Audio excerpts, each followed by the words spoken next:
নতুন আরেকটি পর্ব দেখার জন্য আবারও সবাইকে স্বাগত জানাই। আজ আমি আপনাদের তৈরি করে দেখাবো মশলা চা।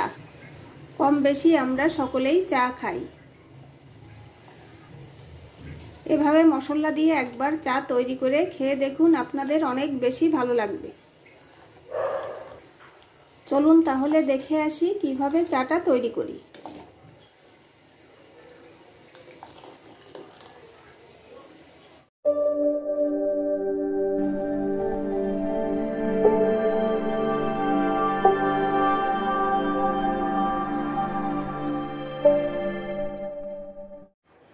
শুরুতেই আমি চুলাতে একটি পাতিল বসিয়েছি, আর দেখুন এখানে আমি একটি কাপ নিয়েছি।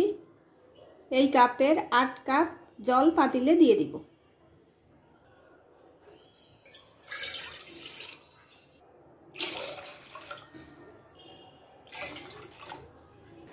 আট কাপ জল আমার দেওয়া হয়ে গেছে। এখন জলটা ফুটিয়ে নিব।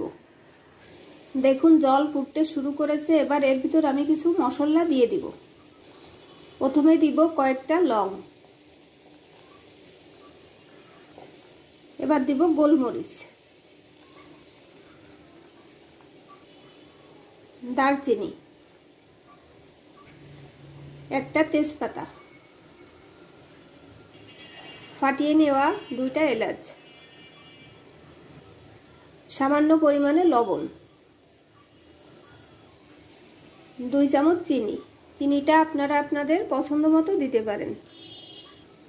আমি এখানে 4 কাপ চায়ের জন্য 2 কাপ চিনি দিচ্ছি। দেখুন এখানে আমি 1 পিস আদা ছুলে নিয়েছি। এবার গ্রেট করে দিয়ে দিব।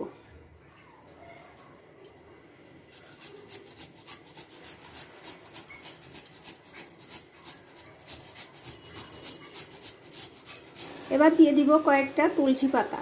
আপনারা চাইলে নাও দিতে পারেন, তবে দিলে ভালো হয়।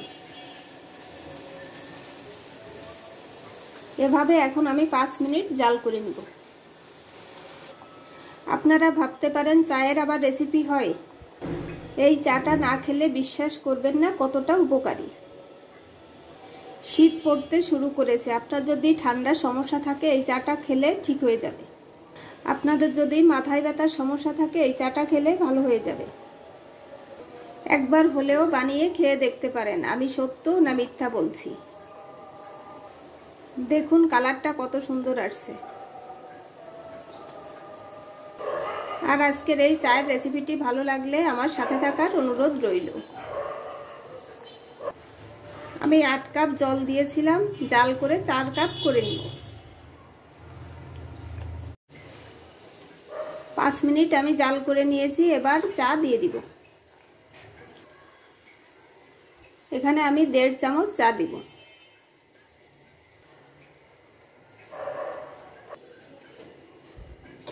এবার আবার কিছুটা সময় জাল করে নিব।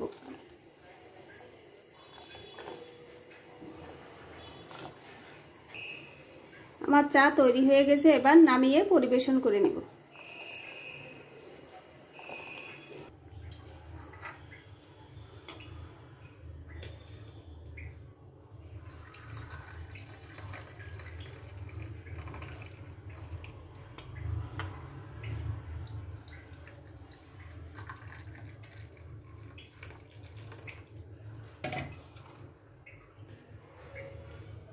আমার চায়ের রেসিপি যদি আপনাদের ভালো লেগে থাকে তাহলে আমার চ্যানেলটি লাইক, শেয়ার, সাবস্ক্রাইব করে আমার পাশে থাকবেন। সাথে থাকার জন্য সবাইকে জানাই অসংখ্য ধন্যবাদ।